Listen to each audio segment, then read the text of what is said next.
Yes. हाँ जी ma'am.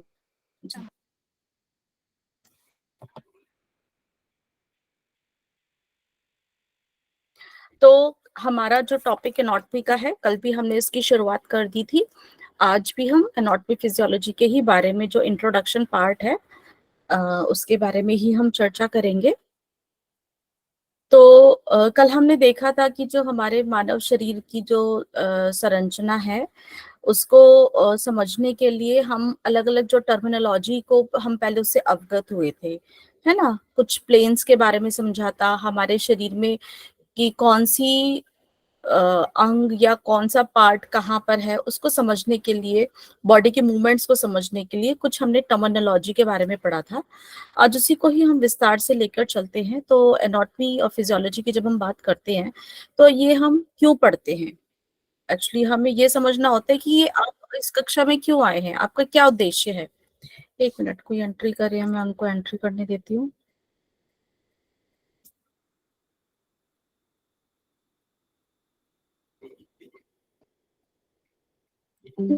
तो हमारे सभी का कुछ ना कुछ एक उद्देश्य होता है जीवन में। तो आप भी इस कक्षा में आए हैं, हम ये जो एनाटॉमी पढ़ते हैं, सबका कुछ ना कुछ उद्देश्य होता है। तो यहाँ पर हम इसको अपने योग के साथ हम जो है इसको समझने के लिए पढ़ रहे हैं, ठीक है ना। तो योग, जैसे कि सभी आप सभी योग के साधक हैं, और योग की हमारे को क्यों जरूरत होती है, अपने शरीर को स्वस्थ रखने के लिए। हम एक जीवन शैली जो जीने की कला है, वो हमें कौन सिखाता है, योग सिखाता है। तो योग ना सिर्फ हमें जो है एक हमें शारीरिक स्तर की ही बात होती है, अपितु मानसिक स्तर पर भी हम जो अपने साइकोलॉजिकल स्तर की जब हम बात करते हैं तो उस स्तर पर भी बहुत प्रभाव पड़ता है, स्पिरिचुअल लेवल पे भी पड़ता है। जब हम शारीरिक उसकी बात पढ़ते हैं तो हमें इस शरीर के ऊपर ही जो भी हम कार्य करते हैं, तो योग के माध्यम से हम क्या करते हैं, आसन करते हैं, सभी को ही पता है, या हम कुछ शुद्धि क्रियाएं भी करते हैं। वो क्यों करते हैं, इस शरीर को साफ रखने के लिए। तो इन पिक्चर्स में आप जैसे कि देख रहे हो, आसन जो है हम अपने जिंदगी में, जो हम अपने जिंदगी बेहतर बनाने के लिए करते हैं। मतलब एक तो है कि अगर आपको कोई बीमारी है, आप उससे दूर रहने के लिए, या आप बीमार ना पड़े, तब भी हम योग को अपने जीवन में जो है अपनाते हैं।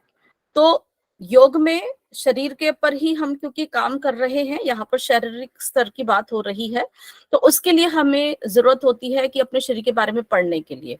तो वहां पे हम क्या करते हैं, हम बायोलॉजी जैसा सब्जेक्ट है उसको यहाँ पर पढ़ाया जाता है। बायोलॉजी का क्या है, हम स्कूल में भी बायोलॉजी सब्जेक्ट जो है बच्चों को पढ़ाते हैं, वहां पे एनाटॉमी फिजियोलॉजी की बात नहीं होती। वहां पे जो बेसिक जो चीज होती है बायोलॉजी, बायोलॉजी मतलब एक हमारे जो जीवन के बारे में जो हमारी स्टडी है, हम उसके बारे में वहां पर जो है बच्चों को बताते हैं।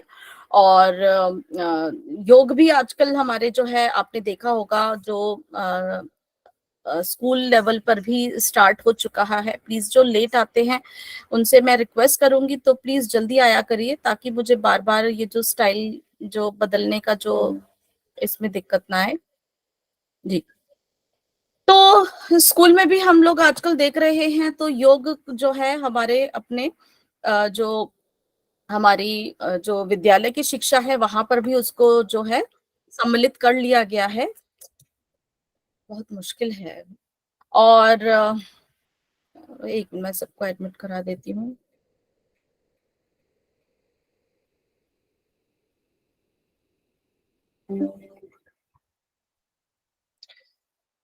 और उसके बाद जो है वहां पर हमें जो है अपने शरीर के बारे में, शरीर या अपने जीवन के बारे में, तो वो कोई भी हो सकता है। वहां पर बायोलॉजी की जो शिक्षा होती है, एक सब्जेक्ट होता है, वो स्कूल लेवल पर होता है।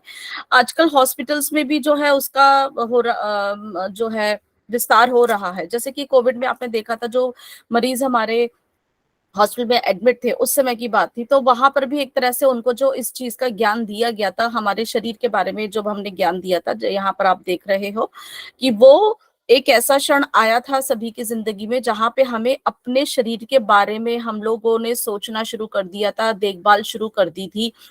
पहले भी अवगत थे, लेकिन उसके बाद हम सबने देखा कि ये बीमारी एक ऐसी आई कि जिसने पूरे ही विश्व को जो है हिला दिया था, एक जो वैश्विक महामारी आई थी कोरोना, तब हम अपने जीवन के बारे में ज्यादा सोचने लग गए थे। तो वहां पर भी जब हम इस जीवन के बारे में सोचे, अपने शरीर के बारे में सोचे, तो वो भी एक तरह से हमारे यहाँ पर भी इस जीव विज्ञान के बारे में भी हम देखते हैं। आजकल जब हम योग को देखते हैं तो हमारे जैसे विद्यालय में आया, हमने हॉस्टल्स में देखा, पार्क में भी आप देखते होंगे, रोज सुबह बहुत काफी लोग जो हैं जाते हैं और योग अपनाते हैं, ताकि उनका जो जीवन है वो स्वस्थ रहे, उनका शरीर जो है स्वस्थ रहे, वो निरोगी रहे। विद्यालय स्तर पर भी जब आप जाते हो तो आप देखते होंगे कि वहां पर भी जो है आपका योग का अभ्यास हो रहा है। आजकल ऑफिस तक में भी यह हो गया है, उनके भी सेशंस होने लग गए हैं, क्योंकि उनको स्ट्रेस लेवल इतना बढ़ गया है और उनको बस भागदौड़ की जिंदगी में वो अपने शरीर के ऊपर ध्यान नहीं देते हैं और एक स्ट्रेसफुल लाइफ जीते हैं। तो वहां पर भी हमें जो है अपने योग का जब हम करते हैं तो वहां पर भी हमें बायोलॉजी की जरूरत पड़ती है। और यूनिवर्सिटी लेवल तक आते आते आपको पता ही है, वहां पर फिर हम जब बायोलॉजी को ही और विस्तार में अपने शरीर के प्रति हम पढ़ते हैं, तो एनाटॉमी फिजियोलॉजी जो है एक सब्जेक्ट हमारा योग में सम्मिलित कर लिया गया है, ताकि हम अपने शरीर के बारे में बहुत ही अच्छे से पढ़ सकें। तो एनाटॉमी और फिजियोलॉजी, इस ये दो शब्द हैं जो हम इनसे बार बार जो हम बोल रहे हैं। तो एनाटॉमी और फिजियोलॉजी का क्या मतलब है? एनाटॉमी का मतलब है कि शरीर की संरचना के बारे में पढ़ना, उसके स्ट्रक्चर के बारे में पढ़ना। और फिजियोलॉजी क्या है? वो शरीर कैसे काम करता है, उसके जो अंग हैं, उसके जो भी छोटे छोटे जो भी उसके हमारे पार्ट्स हैं, जो भी है, वो काम कैसे करते हैं, तो दैट इज अ फिजियोलॉजी। शरीर की क्रिया प्रणाली, क्रियाकरण कैसे करते हैं, वो फिजियोलॉजी होता है। और वो दिखने में कैसा है उसका, वो हम अगर जब उसको सिर्फ देखने का करते हैं, वो ऐसी शेप का है और यहाँ पर स्थित है, वो काम होता है एनाटॉमी का। Anatomy is the study of the structure of the body and physiology is the functioning of the body, उस पार्ट की वो कैसे कार्य करता है। ठीक है, तो दोनों में इस तरह से हम समझ के चलते हैं। एक ना कोई शायद एडमिट हो रहे हैं, मैं दोबारा से रुकना चाहूंगी बीच में, तो मैं जो भी आते हैं उनसे मैं दोबारा से रिक्वेस्ट करूंगी, तो प्लीज आप समय पे आइए, क्योंकि आप एक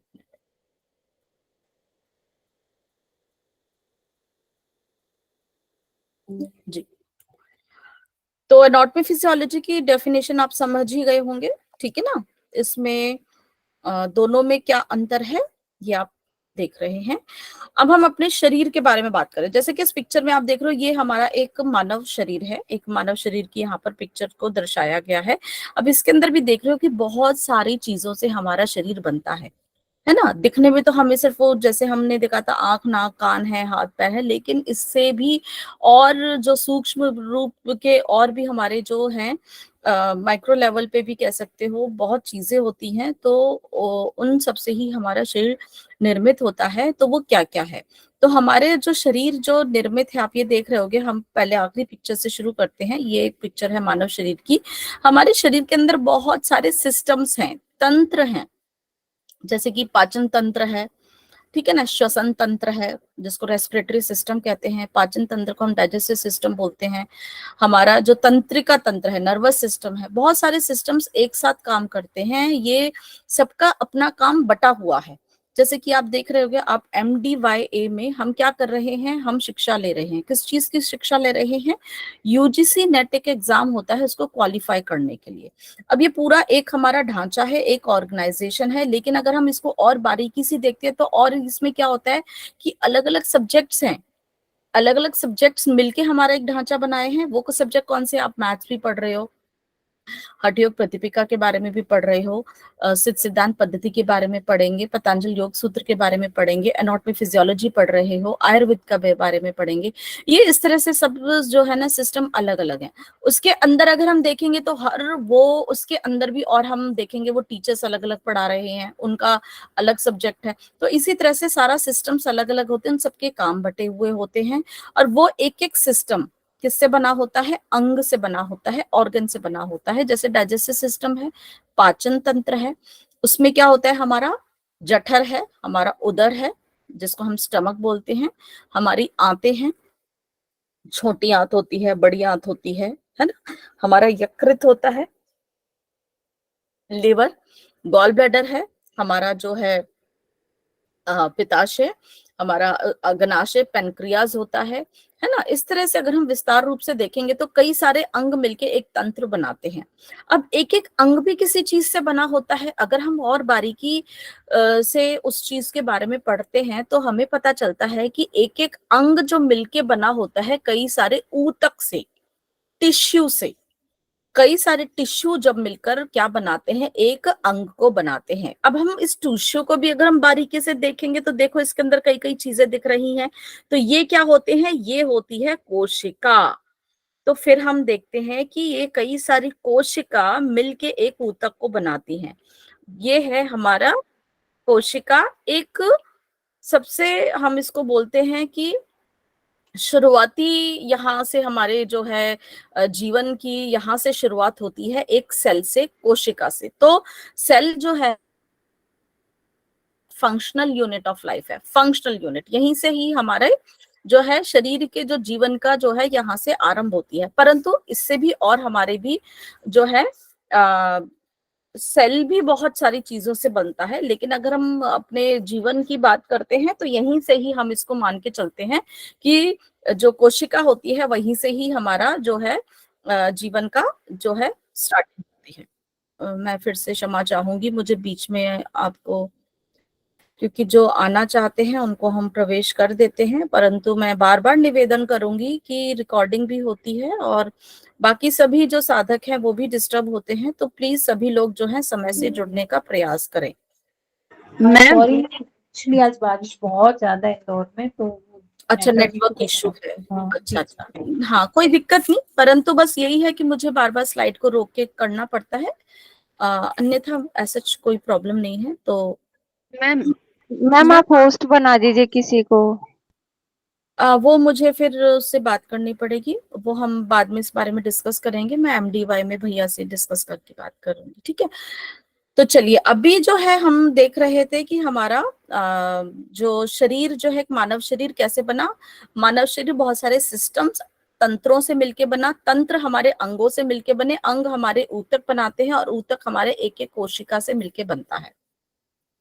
अब हम यही है कि अगर हम एक मतलब चार्ट देखते हैं, हिरार्की देखते हैं, तो ऑर्गेनाइजेशन ऑफ लाइफ, ये एक अलग अलग लेवल की बात होती है। तो हमारा लेवल कहाँ से स्टार्ट होता है, सेल से, कोशिका से, जहाँ पे सारे जीवन की जो प्रक्रिया यहीं से ही आरंभ हो जाती है। कोशिका मिलके ऊतक बनाते हैं जिनको हम टिश्यूज भी बोलते हैं। टिश्यूज हालांकि सिर्फ 4 ही तरह के होते हैं, सेल्स कई तरह के होते हैं, यही हमें हमारे टिश्यूज को बनाते हैं। और एक एक टिश्यू जो होता है वो हमारे किसको बनाता है, ये सारे टिश्यू मिलके हमारे अंग को बनाते हैं। और जब एक जैसे अंग, एक जैसे काम करने वाले अंग मिलके हमारे सिस्टम को बनाते हैं, है ना। जैसे जैसे एक सारे अंग जब काम करते हैं तो वो पूरा अपना एक सिस्टम बना लेते हैं और फिर सारे सिस्टम्स मिलके एक मानव शरीर के को बनाते हैं। अब हम देखेंगे जो हमारा कोशिका है, कोशिका, एक एक कोशिका देखो, ये आप दिख रही है, ये एक कोशिका के अंदर का है, पूरी एक फैक्ट्री इसके अंदर चलती है। उसके अंदर भी बहुत कुछ है जो अपना अपना काम कर रहे हैं। स्मॉलेस्ट यूनिट ऑफ लाइफ तो हमने उसको कह दिया था कि जो हमारे शरीर की सबसे छोटी इकाई काम करने वाली, परंतु उसके अंदर भी बहुत कुछ है, सब अपना अपना काम कर रहे हैं। सर्व यहीं पर ही, सिर्फ हम ही नहीं, हम कहते हैं कि हम कर्म योगी हैं। असली कर्म योगी ये हैं जो बिना किसी फल की इच्छा से अपना सेल अपने अपने काम कर रहे हैं। उनको कोई लालच नहीं है कि उनके बदले में कुछ मिलेगा।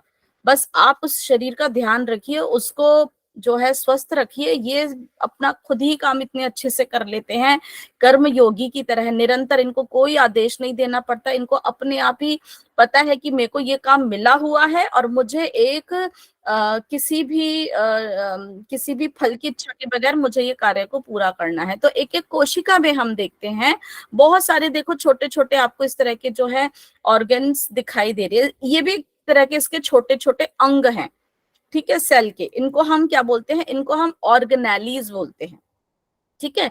तो एक एक सेल जैसे एक दीवार आप देखते हो, दीवार में एक एक ईंट होती है, एक एक ईंट मिलके एक दीवार को बना देती है, तो ऐसे ही सेल होता है, एक एक सेल एक एक ईंट की तरह होता है जो मिलके पूरी दीवार बना देता है। और जब ये दीवार बनती है वो एक तरह की टिश्यू होती है, और चार दीवारी मिलके, ये चार दीवारें मिलके एक एक हमारे ऑर्गन को बना देती है, एक एक कमरे को बना देते हैं। जब एक एक ऑर्गन जो होते हैं, एक एक कमरा मिलके क्या बना देता है, आपका एक एक फ्लोर बना देता है, और कई सारे फ्लोर मिलके, ग्राउंड फ्लोर, फर्स्ट फ्लोर मिलके एक पूरी बिल्डिंग खड़ी कर देते, ढांचा तैयार हो जाता है। इसी तरह से ही हम मान समझ के चलेंगे, ऐसा ही हमारा शरीर का भी निर्माण होता है।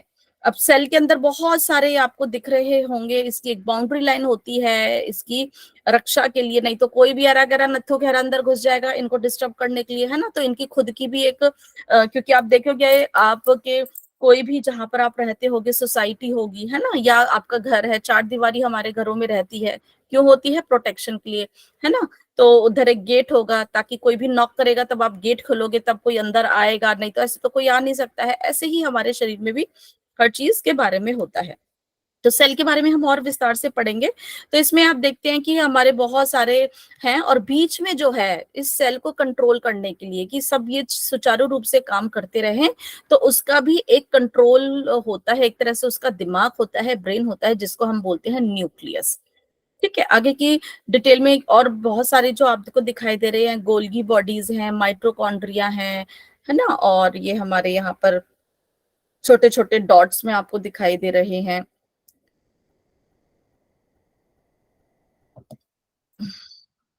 अब हमारे जो सेल हैं ये आपस में मिलके क्या बनाते हैं, ऊतक, इनको हम बोलते हैं टिश्यू।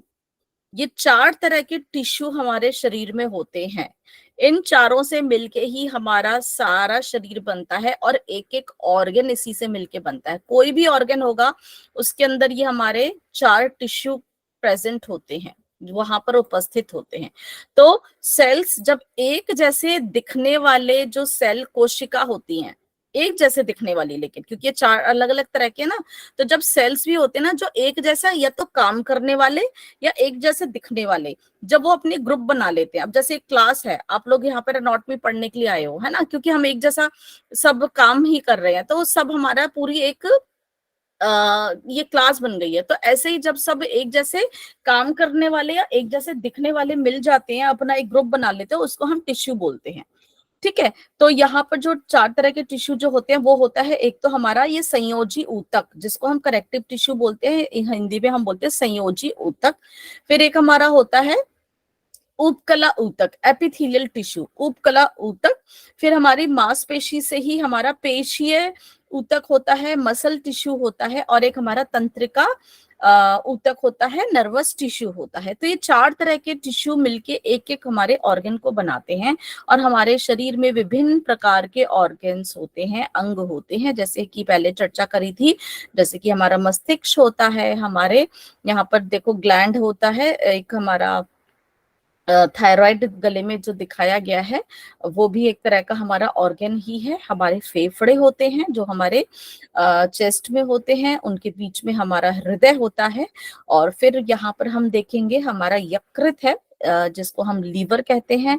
वहां पर ये हरे रंग का आपको हमारा पित्ताशय मतलब हमारा गॉल ब्लैडर मिल रहा है। फिर आपका यहाँ पर आपको जठर, या हम इसको उदर भी बोलते हैं, जठर है हमारा स्टमक, और फिर यहाँ पर हमारे वृक्क जो किडनीज होती हैं वो दिख रही हैं, हमारी बड़ी आंत जो कि बाहर की तरफ है, अंदर छोटी आंत है, और ये हमारा जो है ब्लैडर है, यूरिनरी ब्लैडर है। ठीक है ना, ये इस तरह से बहुत और भी बहुत सारे सिस्टम्स होते हैं, मुख्य रूप से हमारे यही सिस्टम्स हैं जिनके बारे में यहाँ पर दिखाया गया है, और ये मिलके हमारे शरीर को पूरी तरह से अलग अलग सिस्टम्स को बनाने में मदद करते हैं। तो हमारे शरीर के इस तरह के सिस्टम्स बनते हैं जो कि हमारे शरीर का अलग अलग कार्य संभालते हैं, ताकि हमारा जीवन अच्छे से चलता रहे। सबसे पहले हमारे शरीर को जो कंट्रोल करता है कि हमारा सब कुछ काम बढ़िया से चले, मतलब मैं सांस सही से लेती रहूं, अभी मैं आपको समझा रही हूँ, सोच समझ के बोलना बता रही हूँ, है ना, आप लोग सुन रहे हो, पढ़ाई कर रहे हैं, कुछ अभी थोड़ी देर में हम जाके अपने किचन में खाना बनाएंगे, फिर खाना खाएंगे तो पाचन तंत्र शुरू हो जाएगा। जो मैं श्वास ले रही हूँ वो मेरे रक्त के माध्यम से एक एक सेल को पहुंच रहा है, तो मेरा सर्कुलेटरी सिस्टम या रक्त परिसंचारण सिस्टम तंत्र काम कर रहा है। तो इन सबको कौन कंट्रोल करता है? हमारा तंत्रिका तंत्र, मतलब कि नर्वस सिस्टम, जहां पर दिखाया गया है इसमें अगर देख रहे हो। फिर हमारा श्वसन तंत्र है। श्वसन तंत्र क्या करता है? बाहरी वायुमंडल से हम जो कुछ हमारे गैस प्रेजेंट होती हैं उनमें से मुख्यतः रूप से हमारे शरीर को चलाने के लिए ऑक्सीजन चाहिए, तो वो ऑक्सीजन उस वायुमंडल से ग्रहण करता है। वो कौन करता है? रेस्पिरेटरी सिस्टम या श्वसन तंत्र। उसके बाद हमारा एक सिस्टम ऑन होता है, एंडोक्राइन सिस्टम। हमारा यहाँ पर जो ये हमारे हार्मोन्स जो बनाते हैं, एंडोक्राइन सिस्टम, नर्वस सिस्टम और ये जो हमारा एंडोक्राइन सिस्टम होता है, दोनों एक दूसरे के साथ ही साथ काम करते हैं। एंडोक्राइन सिस्टम भी हमारी बॉडी को कंट्रोल करने का काम करता है। फिर हमारा एक सिस्टम होता है जिसको हम लिम्फेटिक या इम्यून सिस्टम कहते हैं। ये हमारे शरीर की रोग प्रतिरोधक क्षमता से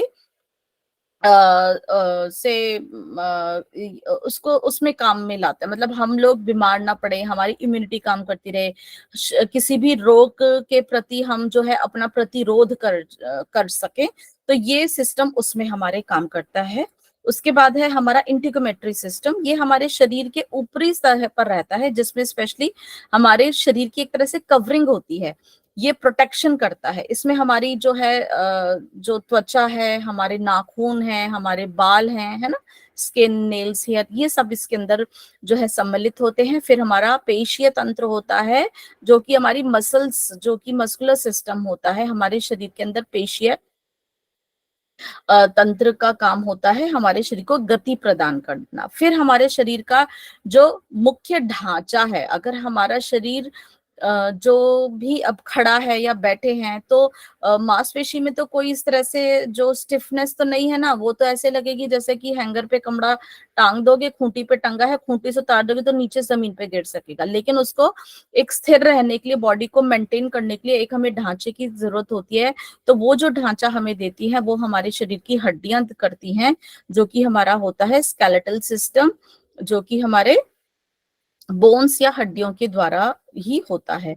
फिर हमारा रक्त परिसरण जो तंत्र है वो होता है कार्डियोवास्कुलर सिस्टम, कि वो हमारे शरीर में, पूरे शरीर में जो रक्त का जो संचरण होता है ये उसके माध्यम से ही होता है, क्योंकि हमारे शरीर में रक्त के ही माध्यम से हमें हर चीज की सप्लाई होती है। जैसे दिल्ली में ट्रांसपोर्ट सिस्टम होता है ना, बड़े बड़े ट्रक दिल्ली के अंदर आते हैं, आपके लिए दूध, ब्रेड, सब्जियां लेकर आते हैं, है ना। तो इसी तरह से ये हमारे शरीर को जो भी ट्रांसपोर्ट करता है अच्छी चीजों का, न्यूट्रिशन का या जैसे ऑक्सीजन का, इसी के माध्यम से होता है। और जब हमारे घरों में कुछ ऐसी चीजें होती हैं जो हमारे लिए बेकार होती हैं, या जो भी है कूड़ा करकट होता है, आप देखते हैं ना बड़े बड़े छोटे छोटे गाड़ियों से बड़े बड़े ट्रकों में लगकर दिल्ली के बाहर की तरफ हमारे उस कूड़े को, तो ऐसे ही जो शरीर की जो भी टॉक्सिन्स भी होती है, जो विषैले तत्व होते हैं या गंदगी होती है, वो भी फिर उसी के माध्यम से उसको बाहर सप्लाई भी होता है। तो ये एक तरह से हमारे शरीर का ट्रांसपोर्ट सिस्टम है। फिर है हमारा डाइजेस्टिव सिस्टम। हमारे खाने पीने से जो भी हमें न्यूट्रिशन मिलता है, जो भी आप खाते हो, जो भी हमारे पोषक तत्व होते हैं वो हमारे खाने से मिलते हैं। हमारे खनिज जो हमारे शरीर को जरूरत होती है, तो वो पाचन तंत्र के द्वारा ही हमारे शरीर को मिलते हैं। फिर हमारे जो खून में जो भी विषैले तत्व होते हैं जो हमारे शरीर में जिनकी जरूरत नहीं होती, वो हमारे एक्सक्रीटरी सिस्टम या यूरिनरी सिस्टम से हमारे शरीर से बाहर निकाले जाते हैं। और हमारी जिंदगी को दोहराते हुए जो भी हम जैसा जो नए जीव का भी निर्माण हो, ये सृष्टि लगातार चलती रहे, है ना, ये जो पहिया है, लाइफ साइकिल है, ये चलती रहे, तो उसके निर्माण में हमारे जो भविष्य की जो भी हमारी जो भी जनरेशन है उसके निर्माण में हमारे रिप्रोडक्टिव सिस्टम जो होते हैं वो हेल्प करते हैं। तो ये टोटल हमारे सिस्टम्स हैं। कई जगह पे मस्कुलोस्केलेटल सिस्टम इकट्ठा भी पढ़ लेते हैं, कई जगह पे इंटीग्यूमेटरी सिस्टम जो होता है वो हमारे किसी और सिस्टम के साथ में ही आ जाता है, इम्यून सिस्टम जाता है, तो गिनती पे नहीं जाना, ये लगभग सारे सिस्टम्स हमारे शरीर के अंदर जो है काम करते हैं। तो सबसे पहले एक शॉर्ट में हम 1 मिनट को ये एंट्री करे हैं, मैं देख लेती हूँ अगर जी। तो अब शॉर्ट में हम बहुत ही आज डिटेल में नहीं पढ़ेंगे, बहुत सूक्ष्म रूप से या बहुत ही शॉर्ट में हम इन सिस्टम्स के बारे में पढ़ेंगे। तो सबसे पहले है हमारा नर्वस सिस्टम। तो नर्वस सिस्टम या हमारा जो होता है तंत्रिका तंत्र, इसमें क्या होता है कि हमारे बॉडी के जितने भी अंग हैं उन सबको जो कंट्रोल करने के लिए एक स्पेशल जो है अंग की जरूरत होती है। तो ये तंत्र उन हमारे शरीर के बाकी अंगों को जो है कंट्रोल करता है, नियंत्रित करता है, ताकि सब अपना काम जो है सही से करते रहें। अगर कोई कम या ज्यादा होगा तो हमारे शरीर के अंदर समता का भाव नहीं होगा। जो बैलेंस सिचुएशन है या होम्योस्टेसिस करके एक हम इक्वेशन बोलते हैं, मतलब हमारा शरीर पूरा बैलेंस तरीके से काम करता रहे। अगर देखो, अगर पानी कम पियोगे, पेशाब ज्यादा आ जाएगा तो पानी की कमी हो जाएगी, है ना। तो हमें क्या होगा कि पेशाब ज्यादा आ रहा है तो पानी की प्यास ज्यादा लगनी शुरू हो जाती है, जैसे गर्मियां आती हैं। तो ये कौन सब कंट्रोल करता है? ये हमारा नर्वस सिस्टम कंट्रोल करता है, ताकि हमारे शरीर के सभी अंग सब जो है बैलेंस तरीके से काम करते रहें। किसी का माइक अनम्यूट है, प्लीज सब लोग चेक करेंगे अपने माइक को। इट्स अ रिक्वेस्ट कि सभी लोग दूसरे को ना देख के अपने ही कैमरे को, अपने माइक को पहले चेक कर लिया करें। योगासना,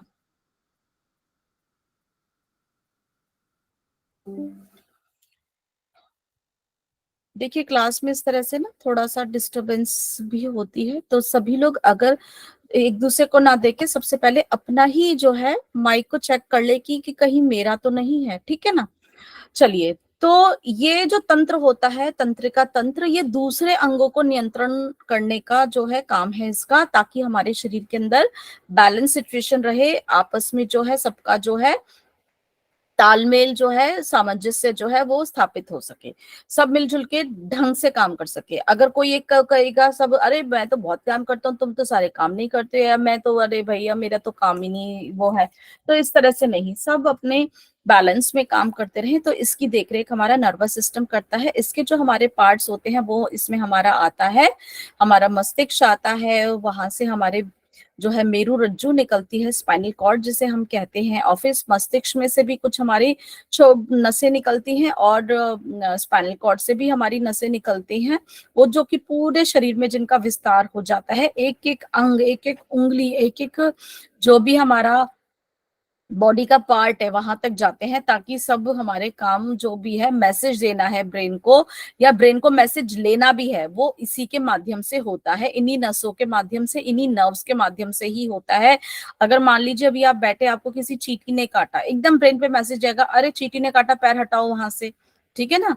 या फिर आपको एकदम स्मेल आई, अरे यार गैस पे दूध रख के आई थी, लगता है जल गया, तुरंत भागोगे, अरे जाओ गैस बंद करके आओ, है ना। तो ये आपके सेंसरी ऑर्गन्स ने ब्रेन को मैसेज दिया, उन्होंने मैसेज दे दिया, ब्रेन ने तुरंत कहा अच्छा ऐसा हो रहा है, जाओ फटाफट इसके उसमें कहो, विद इन सेकेंड्स या फ्रैक्शन ऑफ सेकेंड्स ये मैसेजिंग होती है। वो मैसेज रिसीव करता है ब्रेन, मस्तिष्क, और उसके बदले में तुरंत उसको बताता है कि अच्छा ऐसा हो रहा है, जाओ तुम ये काम करो फटाफट, तो आप तुरंत वो करते हो। तो ये सारा काम कंट्रोल करने का हमारा नर्वस सिस्टम का है। ये तो सिर्फ बाहरी रूप पे ही है, अंदर भी हमारे ऐसे ही जो काम होते हैं कि वो अपने अंगों को इस तरह से कंट्रोल करता है, ताकि हमारा शरीर पूरे बैलेंस तरीके से काम करता रहे। श्वसन तंत्र की हम बात करेंगे। श्वसन तंत्र में मैंने बताया था कि जो हमारे वायुमंडल में, हमारे आसपास जो हमारा एनवायरनमेंट है, वहां पे एटमॉस्फेयर में हमारे जो एयर प्रेजेंट है, एयर किससे बनती है? एयर बहुत सारी गैसों से बनती है, और हमारे शरीर को जीवन के लिए, हमारे लिए ये वायु हमारे लिए बहुत ज्यादा आवश्यक है, क्योंकि इस वायु में हमारे शरीर को जो जीवन देती है वो होती है ऑक्सीजन गैस, जो कि हमारे शरीर को जरूर चाहिए, अगर नहीं होगी तो हम जीवित नहीं रह सकते। तो वायुमंडल से उस ऑक्सीजन को ग्रहण करने का काम श्वसन तंत्र द्वारा होता है, परंतु सिर्फ एक ही गैस नहीं जाती, वो हम डिटेल में पढ़ेंगे कि और बहुत सारी गैस भी हमारे शरीर में उसके साथ जाती हैं और बाहर भी निकल जाती हैं। जो काम की चीज होती है वो हमारा शरीर आगे दे देता है, जो फिर जो हमारे काम की नहीं होती उसको वो वापस वहीं से भी फिर हम बाहर निकाल भी देते हैं। तो जो हमारे बॉडी पार्ट्स इसमें वो काम करते हैं, आपको पता ही, आपकी नाक होती है, नाक से हमारा नासिका द्वार होता है, वहां से फिर हमारा श्वसन नली होती है, श्वसन नली फिर नीचे जाते हुए वहां पे हमारा स्वर यंत्र भी होता है। तो जैसे मैं बोल रही हूँ तो वो एक मेरे जो श्वसन नली के अंदर ही मेरे वोकल कॉर्ड्स होते हैं, जब वो हवा टकरा के जाती है, मैं बोलती हूँ, अलग अलग तरह की मैं आवाजें निकालती हूँ नाक से मुंह से करके, तो हमारी ये बोलने की प्रक्रिया भी होती है। फिर वो श्वसन नली के होते हुए हमारे दो हिस्सों में विभाजित हो जाती है, फिर वो और छोटी छोटी छोटी छोटी जैसे पेड़ की टहनियां होती हैं ऐसे विभाजित होती चली जाती है, जिनको हम ब्रोंकाई ब्रोंकियोल्स बोलते हैं। और फिर वो छोटे हमारे दोनों फेफड़ों में पूरी तरह से फैल जाती है। हमारे शरीर में दो फेफड़े होते हैं और जो फैलती फैलती वो एक एक टहनी एक एक हमारे एक अंग में जाकर जो है सम्मिलित हो जाती है, जिनको हम एल्वुलाई बोलते हैं। एल्वुलाई कुछ नहीं है, जैसे छोटे छोटे गैस के गुब्बारे की तरह होते हैं, वहां जाकर ये हमारे जो है खत्म होती है, वायु वहां पर तक जाकर पहुंचती है। और फिर उसके बाद जैसे अंगूर का गुच्छा आपने देखा है ना, जैसे अंगूर के गुच्छे होते हैं, ऐसे ही जाके छोटे छोटे हमारे पूरे फेफड़ों में इस तरह के भरे हुए होते हैं, और उन हवा के गुब्बारों के ऊपर हमारे खून की बहुत ही महीन नालियां होती हैं, वो वहां से फिर ऑक्सीजन को ले लेती हैं, सिर्फ ऑक्सीजन को ही लेती है, बाकी गैस अगर साथ में होती है वो वापस चली जाती है, और बदले में वो छोड़ती भी है, क्योंकि ये फिर ऑक्सीजन जो ब्लड ले लेता है, ब्लड उसको लेके हमारे पूरे शरीर के एक एक सेल तक को देकर आता है, क्योंकि सेल की जो फैक्ट्री चल रही है वहां पे इस ऑक्सीजन की जरूरत पड़ती है। ठीक है, आगे हम देखते हैं। अब हम देखेंगे हमारा जो एंडोक्राइन सिस्टम है। एंडोक्राइन सिस्टम में हमारा अंतःस्रावी तंत्र की बात हम करते हैं। एंडोक्राइन सिस्टम जो हमारे कुछ ग्रंथियां होती हैं हमारे शरीर के अंदर, जो कि एक तरह का स्राव उत्पन्न करती हैं, वो स्राव हमारे शरीर की हर फंक्शनिंग को कंट्रोल करता है, ग्रोथ को कंट्रोल करता है, हमारा शरीर सही से काम कंट्रोल करे उसको भी ये संभालता है। ये हमारे नर्वस सिस्टम के साथ साथ ही काम करता है। ठीक है, दोनों मिलके हमारे शरीर की ग्रोथ को, हमारे शरीर की फंक्शनिंग को संभालते हैं कि हमारा शरीर ठीक से काम करे। तो यहाँ पे जो हमारा जो एक तरह का स्राव जो बनता है उसको हम बोलते हैं हार्मोन्स। ये हमारे एंडोक्राइन ग्लैंड्स होते हैं जो कि हमारे शरीर के अंदर प्रेजेंट होते हैं। शॉर्ट में हम ले लेते हैं इनको, जो कि हमारे मस्तिष्क में प्रेजेंट है, वो है हमारी, यहाँ पर आप देख रहे होंगे, पीनियल ग्लैंड। ठीक है, पीनियल ग्लैंड, पीनियल ग्लैंड को अगर आप अपने मस्तिष्क के पूरा ऐसे बीच में से इस तरह से काट दे और ऊपर से कर दे, तो बिल्कुल बीचों बीच का हिस्सा जो आता है हमारा पीनियल ग्लैंड का होता है। ऐसा माना जाता है बिल्कुल हमारे मस्तिष्क के बिल्कुल मध्य में है। ठीक है, जब हम योग में जब हम ध्यान लगाते हैं तो इसके ऊपर भी बहुत ही प्रभाव पड़ता है। पीनियल ग्लैंड हमारे हैप्पी हार्मोन्स को क्योंकि रिलीज करता है, तो जब हम ध्यान लगाते हैं इसीलिए हमें इतनी शांति मिलती है, इतनी एक प्रसन्नता मिलती है और हम बहुत ही सहज हो जाते हैं। फिर हमारा एक होता है पिट्यूटरी ग्लैंड। पिट्यूटरी ग्लैंड हमारे दोनों बाहों के मध्य से होते हुए हम उसको समझ के चलते हैं कि वो हमारे मस्तिष्क में प्रेजेंट होता है, और वो मस्तिष्क के साथ ही हमारे उपस्थित होता है। मस्तिष्क का जो पार्ट उससे होता है वो होता है हाइपोथैलेमस। हाइपोथैलेमस हमारे मस्तिष्क का पार्ट होता है। तो ये हमारे दो बेसिकली पीनियल ग्लैंड और पिट्यूटरी ग्लैंड हमारे मस्तिष्क में प्रेजेंट होते हैं। हमारे गले के अंदर होता है जो, वो होता है थायराइड, थायराइड ग्लैंड, है ना, सबने सुना होगा। कई बार आप कहते हैं मुझे थायराइड की प्रॉब्लम है, तो कभी ऐसा ना कहें कि थायराइड की प्रॉब्लम है, क्योंकि थायराइड सबके पास होता है, सभी शरीर में प्रेजेंट है। थायराइड ग्लैंड के अंदर प्रॉब्लम हो गई है, उसकी वजह से क्या होता है, इसके जो हार्मोन्स ठीक से स्रावित नहीं होते हैं, जो कि हमारी बॉडी की फंक्शनिंग को प्रभावित करते हैं। ऐसे ही पीनल ग्लैंड या पिट्यूटरी ग्लैंड से भी होता है, ठीक है। थायराइड ग्लैंड सबके प्रेजेंट होता है। तो कुछ लोग, जो हम लोग जनरल एक आम भाषा में बोलते हैं, मुझे तो थायराइड की प्रॉब्लम हो रही है। थायराइड कोई एक प्रॉब्लम नहीं है, एक ये बहुत अच्छा ग्लैंड होता है और सबसे बड़ा ग्लैंड होता है, हमारे गले में प्रेजेंट होता है, और ये हमारे बॉडी को नियंत्रित करने के लिए स्राव छोड़ता है, जो कि हमारे हार्मोन्स होते हैं, T3 T4, ठीक है ना, TCH। और इधर ही हमारे पैराथायरॉयड हार्मोन भी होते हैं। फिर हमारे हृदय के बीच में जो प्रेजेंट होता है एक ग्लैंड, हमारे हृदय के पास ही होता है, ये होता है थाइमस ग्लैंड, ठीक है। फिर और हम देखते हैं तो हमारा जो पेनक्रियाज, जिसको हम क्या बोलते हैं, अग्नाशय, ये हमारा जो होता है, ये दो तरह के ग्लैंड यहाँ पर इसमें हमारे, इसको हम बोलते हैं एंडोक्राइन ग्लैंड भी होता है और ये एक्सोक्राइन ग्लैंड भी। जब हम इस सिस्टम को डिटेल में विस्तार में पढ़ेंगे तो उसके बारे में मैं आपको बहुत अच्छे से बताऊंगी। फिर हमारी दोनों किडनी के ऊपर आप देख रहे हो कि दोनों ने टोपियां पहन रखी हैं, पीले से रंग की तिकोनी सी, है ना, जैसे सेंटा क्लॉज पहनता है, ऐसी दो टोपी पहन रखी है हमारी किडनी ने। किडनी को हम रीनल बोलते हैं। तो इन जो ऊपर जो दो टोपियां सी हैं, ये हमारे एंडोक्राइन ग्लैंड है, जिनका नाम होता है एड्रीनल ग्लैंड। फिर हमारी जो होते हैं रिप्रोडक्टिव ऑर्गन्स में, हमारे एंडोक्राइन ग्लैंड होते हैं, जो कि महिला में होते हैं ओवरी, और प्रेगनेंसी के दौरान प्लेसेंटा होता है, और पुरुषों में हमारे टेस्टिकल्स होते हैं। ये हमारे जो सेक्सुअल हार्मोन्स को बनाते हैं, हमारे शरीर की ग्रोथ को कंट्रोल करने के लिए। तो ये हमारा एंडोक्राइन सिस्टम है।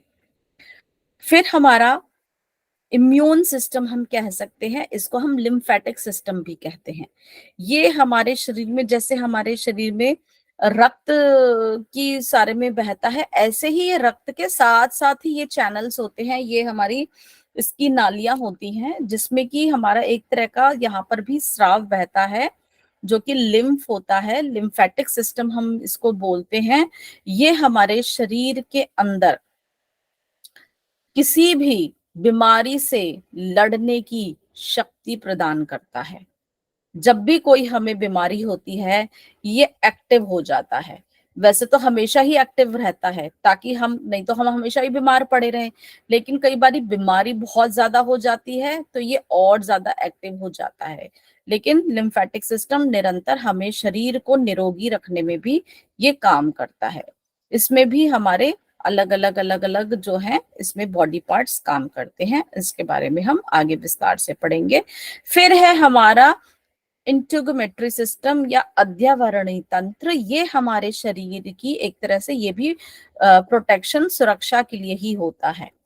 इसमें हमारी चमड़ी, हमारी त्वचा, हमारे नाखून, हमारे बाल, हमारी ऐसे कई सारी जो हमारे जो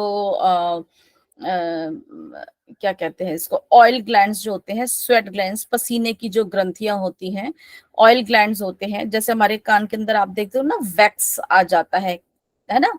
तो ये सारे हमारे बॉडी की कवरिंग के ही इसके अंदर पार्ट्स आ जाते हैं, ताकि हमारे शरीर की जो है रक्षा करें। अब हम बात करेंगे पेशीय तंत्र की।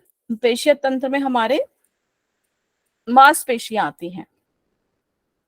मांसपेशियां जो होती हैं हमारे शरीर को गति प्रदान करती हैं, क्योंकि गति कहीं और किसी सिस्टम में ऐसे गति नहीं होती, वो गति सिर्फ और सिर्फ मांसपेशी के द्वारा ही होती है।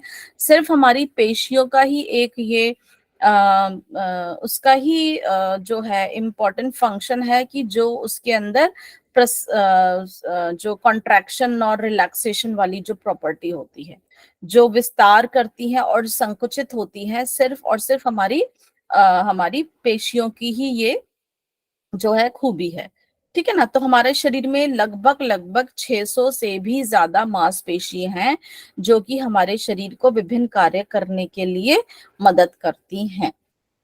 अब हमारे शरीर के ढांचे की बात करते हैं। तो ढांचा जो हमारे शरीर का खड़ा है वो हमारी हड्डियों से, क्योंकि कोई स्ट्रांग चीज चाहिए ना।